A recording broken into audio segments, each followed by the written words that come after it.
Hello.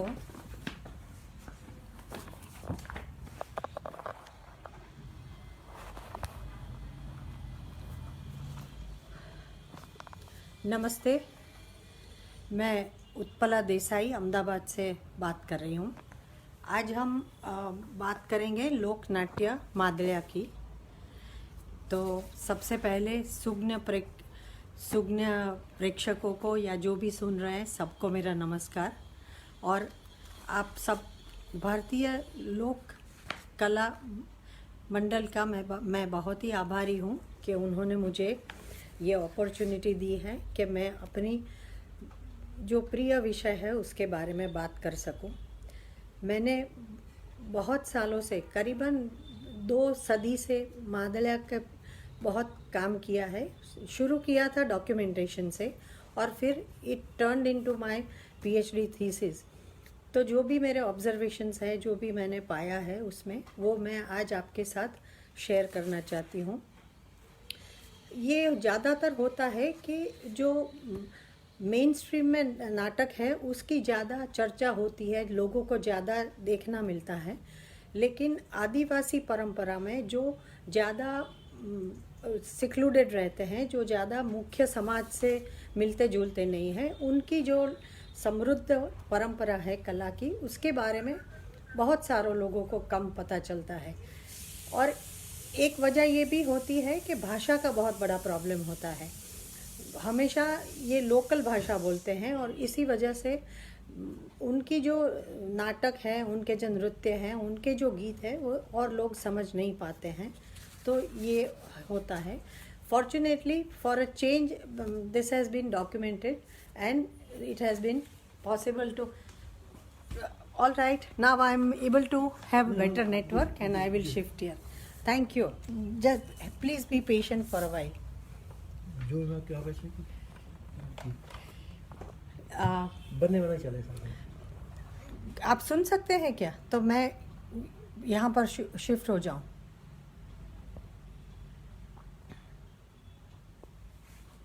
Main laptop पे shift हो सकती हूँ। I can't hear them. No, let it be. No, I'll be here only. ठीक है, बंद कर दीजिए। तो हम आज बात करेंगे मादलिया की। मादलिया गुजरात का जो एक बहुत छोटा सा जिला है, उसकी नाट्य परंपरा है। गुजरात में कई जिले हैं, लेकिन उसका सबसे छोटा जिला है डांग। और डांग है साउथ गुजरात में और महाराष्ट्र के साथ अपनी बॉर्डर शेयर करता है। That is the only tribal district of Dang with 98% of tribals living in डांग। और चारों ओर जमीन है, बहुत बहुत फ्लैट लैंड है। और डांग छोटी छोटी हिलॉक्स जिसको कहते हैं, छोटे छोटे डूंगर से बना हुआ प्रदेश है। इसकी वजह से भी वो हमेशा आसपास के इलाकों से बहुत अलग रहा है। वहाँ कोई जाता भी नहीं था। ट्राइबल्स यानी कि आदिवासी नीचे भी बहुत कम आते थे। वहाँ गुजरात का सबसे बड़ा ग्रीन जोन वो है। आज भी वहाँ जंगल है, टेक यानी कि साग के जंगल और बांस के जंगल है। और वो ही उनके जीवन के लिए जरूरी था। आदिवासी छोटी सी खेती और वन्य पैदाश पर ही अपना जीवन सदियों से गुजारते आए हैं। उनको कभी नीचे आने की जरूरत नहीं हुई, नीचे वालों को कभी ऊपर जाने की जरूरत नहीं हुई। तो एक तरह से ये हुआ कि वो प्रोटेक्टेड एनवायरनमेंट में उनकी सारी परंपराएं सदियों तक बची रही। लेकिन जब हमने जाना शुरू किया, मॉडर्नाइजेशन आया और हम लोगों ने, बाहर के लोगों ने जाना शुरू किया, तब ये सारी जो परंपराएं थी उसका डॉक्यूमेंटेशन हुआ। डॉक्यूमेंटेशन के बाद हमें पता चला, डिकोडिफाई किया, उसको ट्रांसलेट किया और पता चला। So I will straight over go to Madliya.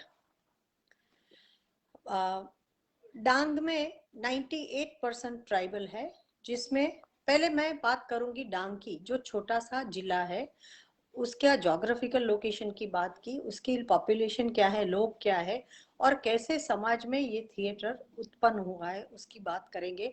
उसकी मिथ ऑफ ओरिजिन क्या है, मादलिया का स्ट्रक्चर ऑफ परफॉर्मेंस क्या है, मादलिया में कौन सी परंपरा है रही है, मादलिया का आज क्या स्थिति है, उसका संगीत क्या है, नृत्य क्या है, इस सब की बात करेंगे हम। और धीरे धीरे करके एक के बाद हम एक देखते जाएंगे। तो Madliya Dang, I think this is better this way, all right.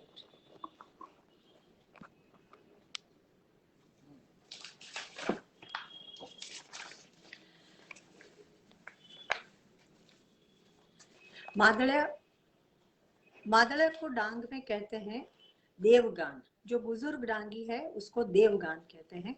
ज्यादातर मादलिया शादी के अवसर पर किया जाता है। कोई भी उसे कर सकता है, वो चाहे भील हो, कुकड़ा हो, वारली हो, काथोड़ी हो, कोटवालिया हो, डांग के जो भी निवासी है उनमें से कोई भी उसमें कर सकता है। वहाँ बिल्कुल इनफॉर्मली किया जाता है। शादियां ज्यादातर गर्मियों में ही होती है और शादी के अगले दिन 2-3 दिन तक मादलिया की प्रस्तुति की जाती है। मादलिया एक ऐसा थिएटर है जिसमें आप बहुत सारी चीजें संस्कृत थिएटर की देख सकते हैं, बहुत सारी परंपरा है, आप लोक नाट्य की देख सकते हैं। और मादलिया का दूसरा, excuse me, I am sorry, Madliya का दूसरा नाम देखा जाए तो, अरे भाई लो ले जाओ।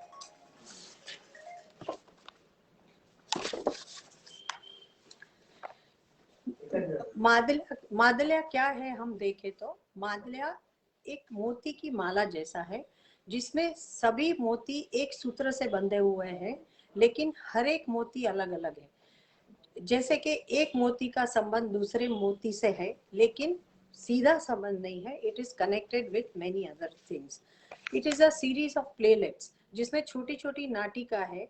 नाटिकाओं, हर एक नाटिका का अपना अलग अस्तित्व है, लेकिन वो पूरी जो मादलिया का परफॉर्मेंस में है उसमें परफॉर्म की जाती है। मादलिया शाम के वक्त यानी कि खाने के बाद 8 या 9 बजे से शुरू किया जाता है।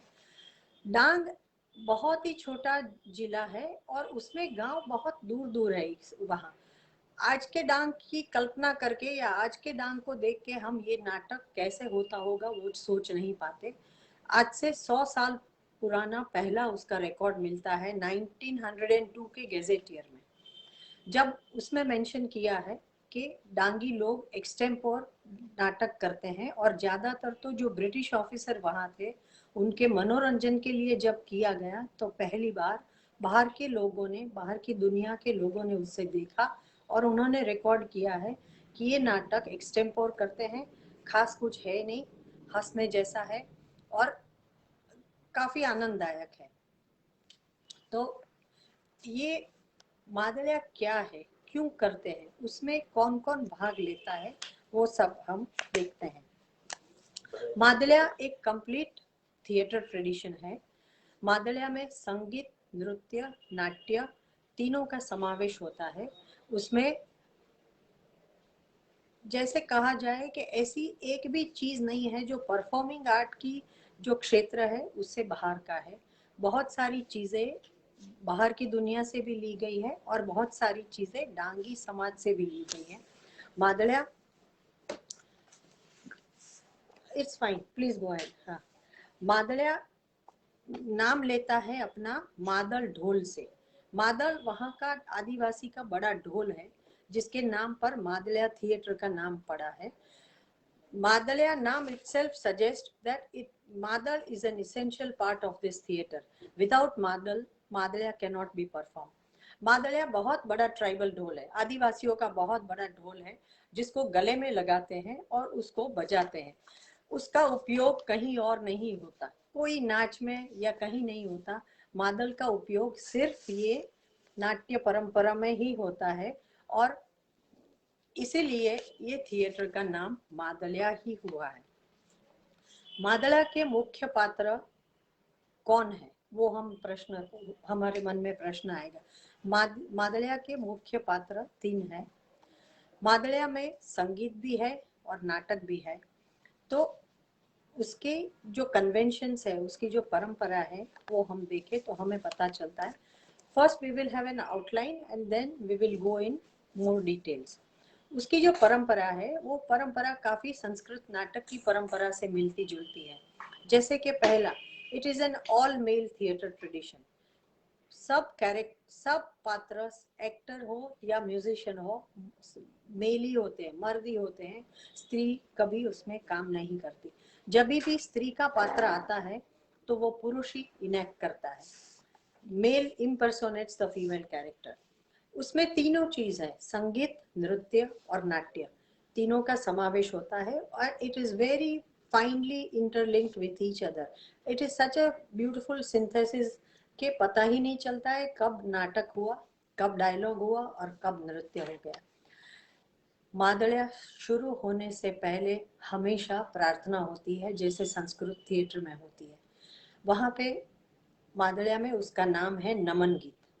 नमन गीत यानी कि गणेश देव का हो सकता है, शंकर देव का हो सकता है, किसी भी देव का हो सकता है, लेकिन हमेशा प्रार्थना के बाद ही शुरू होता है. उसमें कैरेक्टर्स दो प्रकार के हैं, उसमें एक्टर्स भी है और म्यूजिशियंस भी है, but the role can be interchange. जिसको डायलॉग बोलना आता है उसको नृत्य करना भी आता है, उसको गाना गाना भी आता है, सब आता है. It is a tradition where everybody knows everything.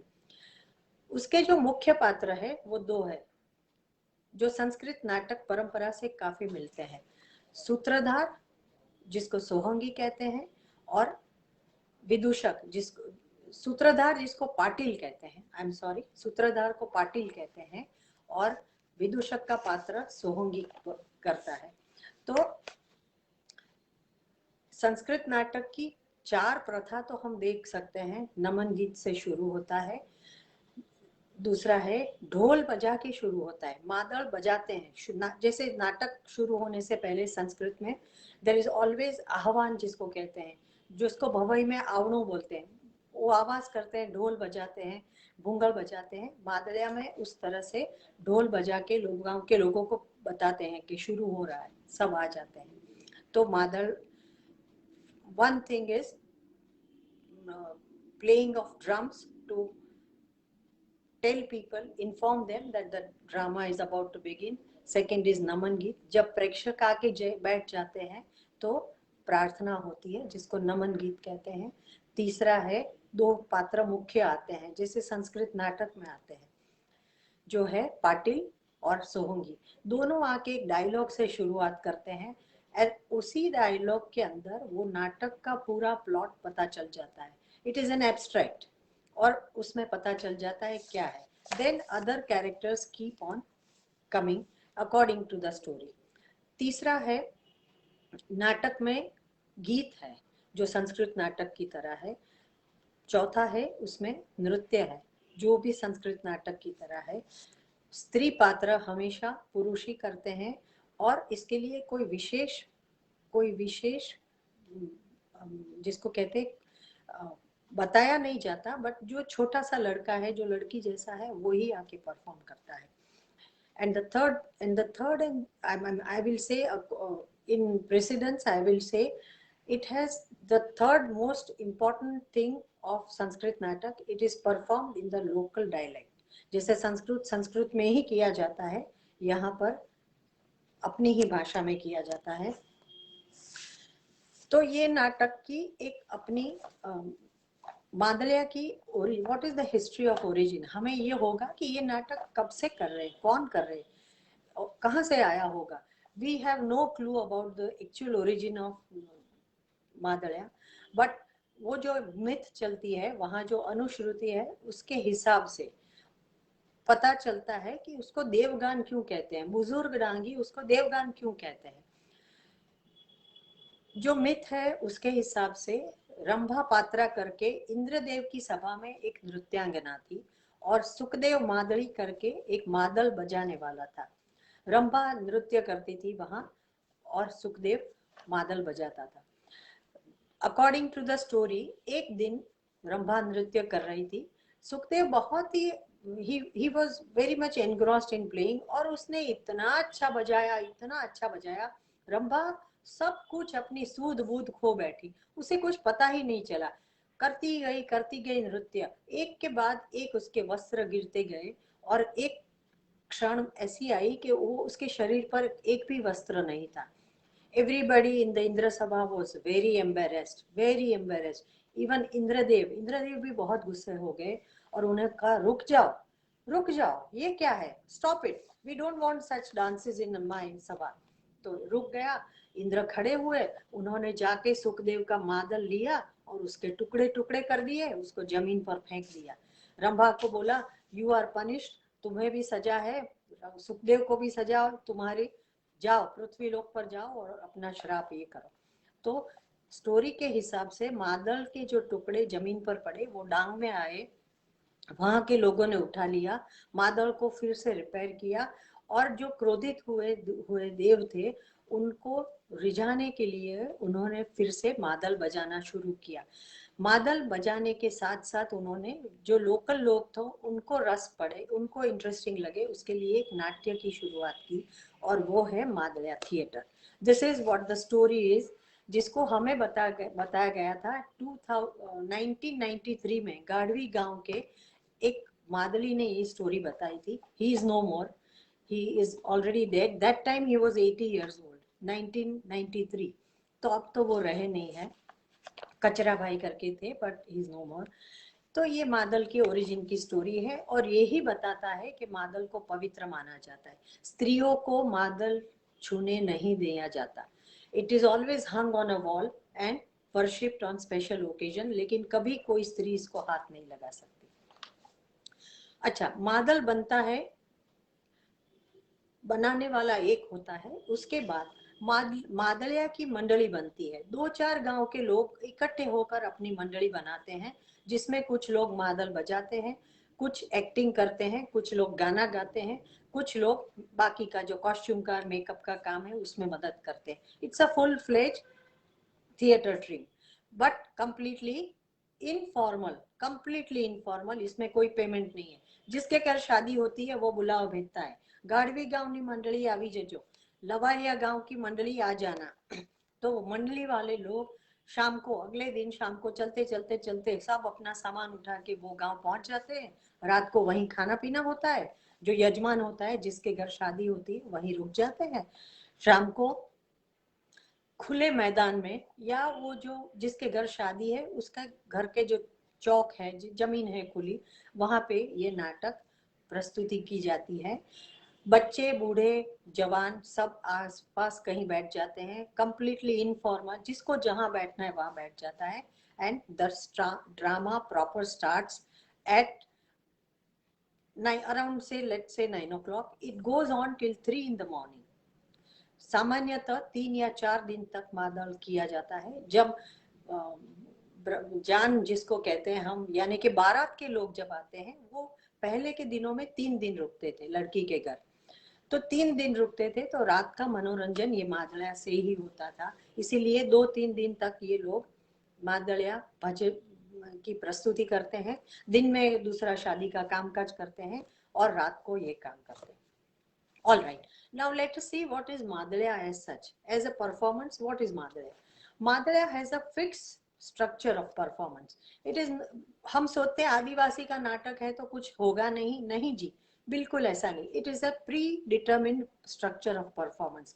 शुरुआत होती है मादल बजाने से, उसके बाद मादल बजाने के बाद सब Madli, usually there are 8 to 10 मादल प्लेयर्स, जिसको मादली कहा जाता है, एक स्ट्रेट लाइन या तो सेमी सर्कुलर लाइन में आधे वर्तुल में खड़े होके एक स्क्रीन जैसा बना देते हैं, जिसको बैकड्रॉप कहते हैं हम। ये बैकड्रॉप बन जाता है मादली का, एक्टर्स उसके पीछे खड़े रहते हैं, और जैसे ही अपनी एंट्री आती है हर एक पात्र आगे आता है। मादली आगे आके पहले नमन गीत गाते हैं। नमन गीत के पहले मीटरलेस एक गाना गाया जाता है जिसको बोलते हैं शिरो। It's a couplet of 4 lines. शिरो, शिरो इज अ मीटरलेस कपलेट, वो गाया जाता है। वो खत्म होने के बाद मादल मादल बजा के नमन गीत गाया जाता है। हर एक मंडली का अपना नमन गीत अलग होता है। डांग में एक जमाने में करीबन 30 से 40 मादलिया की मंडलियां थी। आज हार्डली 8 मंडली जीवित है। पहले तो हर 3-4 गांव में एक एक मंडली होती थी, आज वो नहीं रहा।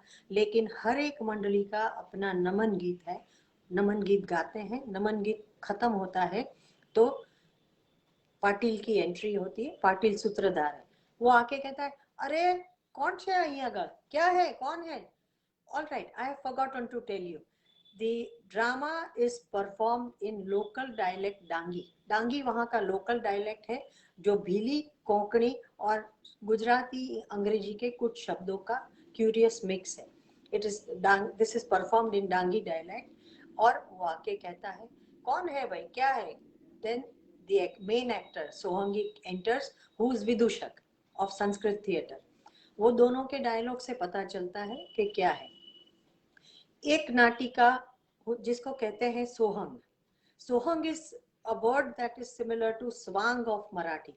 सोहंग की भजवनी होती है, जो आधे घंटे का भी हो सकता है, 45 मिनट का भी हो सकता है। वो सोहंग खत्म होता है तो एक्टर्स चले जाते हैं वो मादली के पीछे। Then the Madli come in front, और मादली अपना ढोल बजा के सर्कल में एक डांस करते हैं। उसी समय पीछे जो एक ग्रुप खड़ा है उसमें कुछ गाने वाले लोग खड़े हैं, वो गाना गाते हैं। उसको कहते हैं मादल सॉन्ग।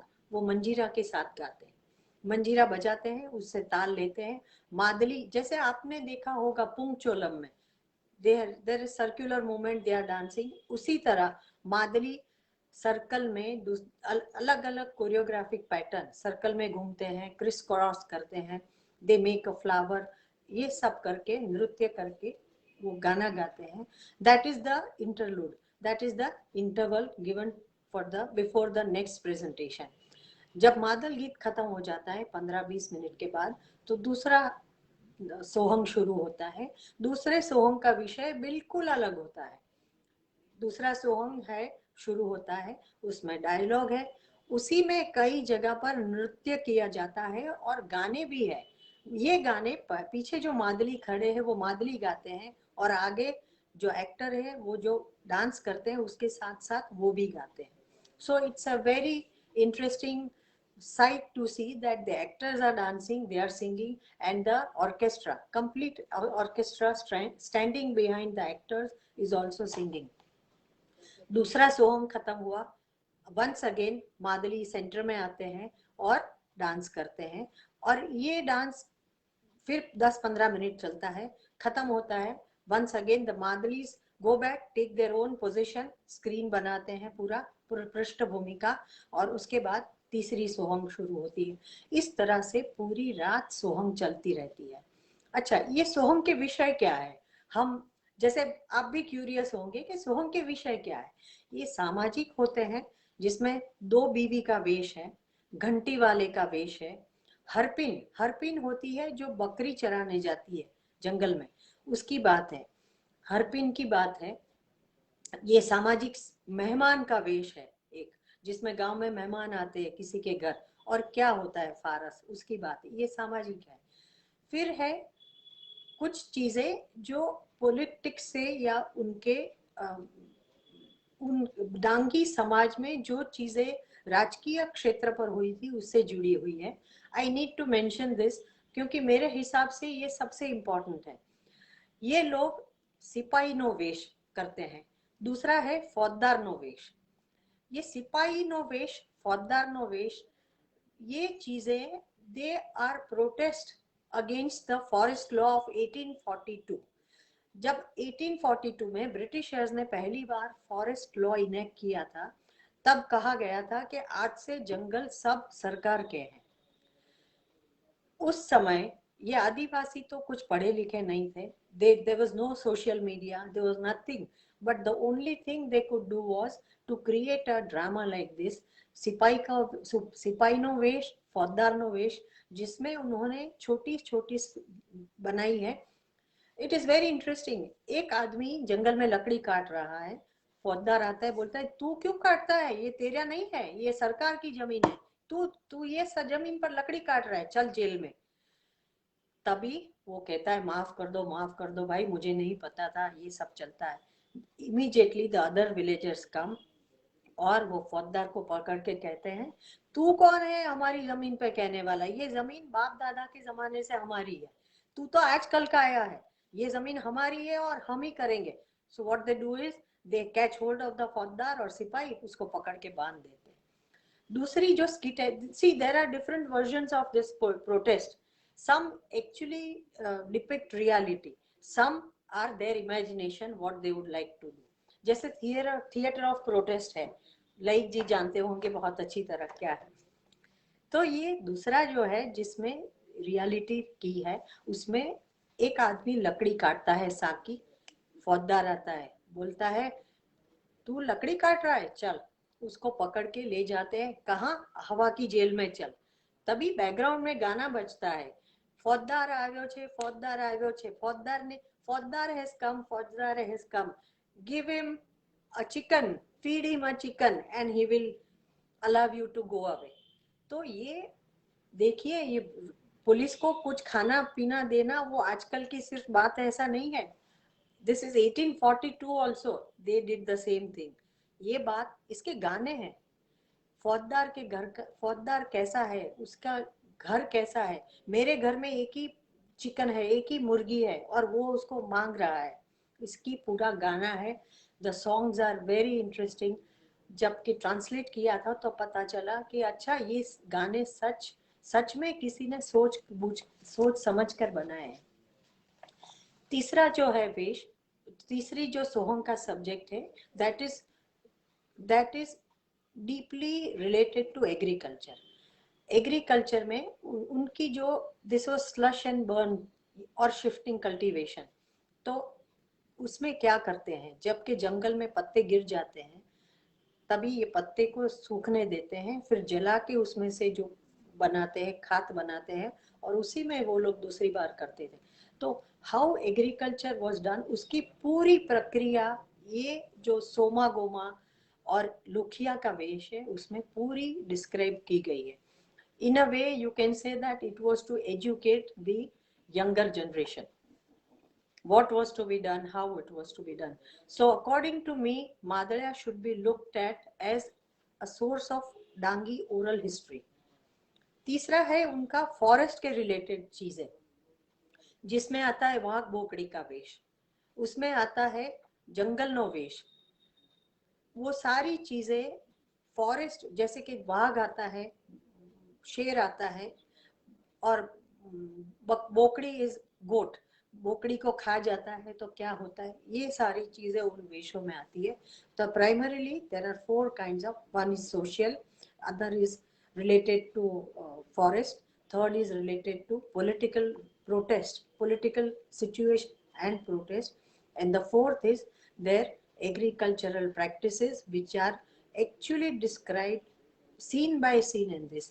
एक एक वेश है उनका, उसमें बहुत ही इंटरेस्टिंग है, उसमें कहा मछली पकड़ने कैसे जाते हैं ये लोग। तो मछली पकड़ने गांव के लोग जाते हैं, कहते हैं कैसे पकड़ेंगे मछली। वो आदमी, एक आदमी दूसरे छोटे लड़के को बोलता है वो वनस्पति काट के ला, उसको पानी में डाल, वो वनस्पति में जो गुण धर्म है उसकी वजह से ये मछलियां सब बेहोश हो जाएगी, और जब बेहोश होके मछलियां पानी के ऊपर आएगी तो हम पकड़ लेंगे। पूरा वेश उस पर है, उसमें इसके गाने हैं। So this is the most important source of oral history. It actually describes the plant that is to be used for this. तो जैसे हमारे पेंटिंग में रागमाला पेंटिंग है जिसने शास्त्रीय संगीत के रागों को बचाए रखा है, हमारे पास केव पेंटिंग है जिसने धर्म का उपदेश दिया है, उसी तरह आदिवासी नाटिका में, आदिवासी ये नृत्य नाटिका ही मैं कहूँगी, उसमें जो स्किट है जिसमें जो गाने हैं उसमें उनका वनस्पति का ज्ञान, उनका खेती का ज्ञान और उनका जो सामाजिक जीवन था ये सब वर्णन किया गया है। तो ये हुआ structure of performance, subject of performance. Costumes क्या है, कॉस्ट्यूम्स में कुछ भी नहीं है, पहले के ज़माने में तो सिर्फ ये लोग लंगोटी पहन के करते थे, लेकिन जैसे जैसे थोड़ी जागृति आती गई with British, they had little more, I would say, sense of wearing clothes and all. तो उस समय वो लोग खाकी हाफ पैंट पहनते थे, और वो खाकी हाफ पैंट पहन के ही करते हैं। स्त्री का पात्र जो करता है वो साड़ी और डांगी ब्लाउज पहन लेता है, और नाक में बड़ी सी डांगी नथ लगा लेता है। And the makeup is nothing but kajal, वो जो चूल्हे में जो राख होती है वो लगाते हैं, उसमें जो काजल होता है वही मेकअप में लगा लेते हैं। There is no artificial makeup, वहीं पर जो होता है उसी को इस्तेमाल करके करते हैं। कपड़े भी बहुत ही साधारण है। अगर पात्र साड़ी लाना भूल गया है तो जिसके घर नाटक हो रहा है उसके घर से मांग के साड़ी ले आते हैं और पहनते हैं, और उसी को रख के वापस चले जाते हैं। Training is completely informal. There is no formal training. Everybody learns by observing. जिसको भी रस होता है वो जा सकता है, चाहे वो भिल हो, कुकड़ा हो, वारली हो या कोटवालिया हो, कोई भी उसमें हिस्सा ले सकता है। और मादलिया बहुत सालों तक इस तरह से चलता रहा, जब तक शादियां गर्मी में होती रही और ये परंपरा रही। लेकिन हम, जैसे हम सब ऐसा चाहते हैं कि देयर शुड बी मॉडर्नाइजेशन, वैसे ही after 1960 when Dang join Gujarat as part of the state of Gujarat, तभी तय किया गया कि डांग में अभी रास्ते चाहिए, वाहन व्यवहार की सुविधा चाहिए, वहाँ संदेशा व्यवहार होना चाहिए। ये सब हुआ तो डांगी बाहर आए, हम बाहर से गुजरात के बाकी के लोग और दूसरे लोग अंदर गए। सापुतारा को हिल स्टेशन करके उसका विकास किया गया। ये सब चीज़ों में जब they saw many other things outside their own culture and they started liking it, तो gradually मादलिया का पतन शुरू हुआ। People wanted band in weddings, people always wanted band। उन्होंने कहा हमें गाना है, हमें नाचना है, पिक्चर के गाने चाहिए, हमें ये पुरानी स्टोरीज नहीं चाहिए। और जैसे डेवलपमेंट आती गई, बस आ गई, टेलीविजन आ गया, you had school, you had education, तब ये मादल का अपना जो अस्तित्व था वो खुद डिफिकल्टी में आ गया। It was difficult to keep pace with the changing society. इसमें तीसरा महत्व का चीज मादलिया की, अब today Madliya is a dying art form, it's completely dying art form, क्योंकि बहुत सारे गाँवों की मंडलियां बिखर गई है, कोई करने वाला नहीं है। ये मंडलियां अब, पहले 3 गांव के लोग इकट्ठे होके एक मंडली बनाते हैं, आज 15 के इकट्ठे होके बनाते हैं, फिर भी उन्हें दूसरे गांव से लोगों को बुलाना पड़ता है। शादी के टाइम पर मादलिया परफॉर्म किया नहीं जाता।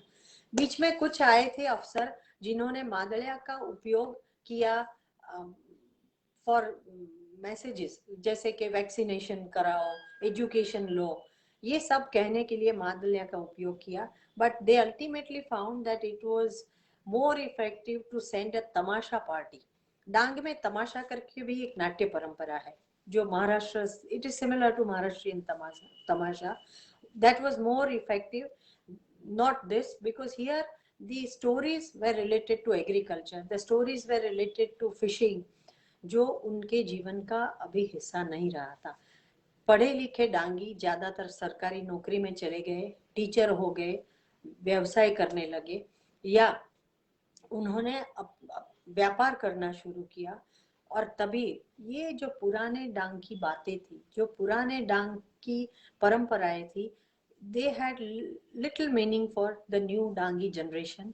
तो आज ये देखने, आप जब डांग मादलिया का परफॉर्मेंस होता है तो देखने ज्यादातर बूढ़ी औरतें आती है और छोटे बच्चे आते हैं। very few people, you can say young are very few, you can actually count them on your fingers, इतने कम young लोग आते हैं।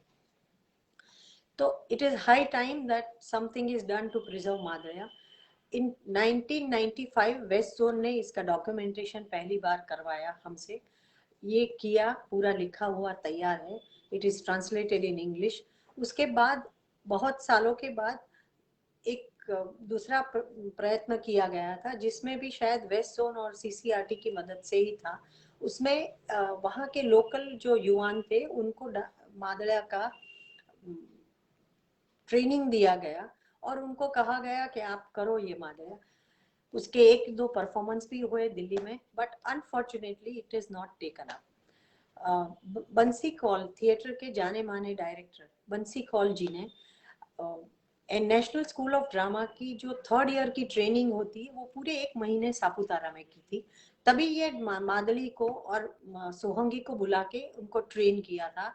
द गुड वुमन ऑफ शेजुआन जो बर्नॉल्ड ब्रेख्ट का नाटक है, उसका डांगी एडेप्टेशन डांगी में किया, जो हिंदी में किया था, जिसको दूर गांव की भली लड़की करके किया था।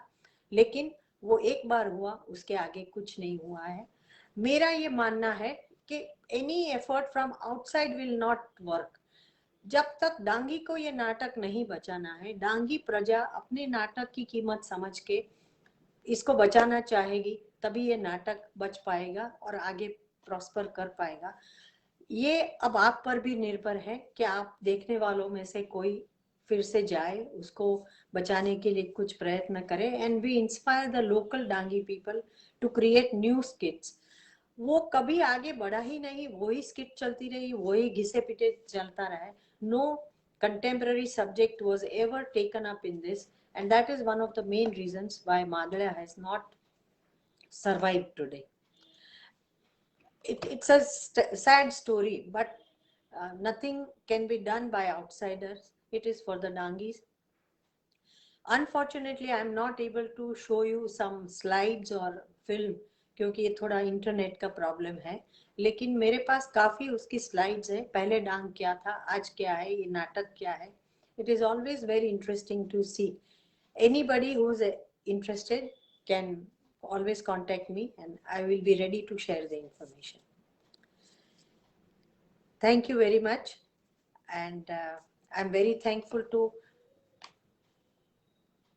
लाइक जी और रोहित जी, जिन्होंने ये इंटरनेट का प्रॉब्लम सुलझाने में मेरी बहुत मदद की, and I am able to at least talk to you today about Madaya theatre.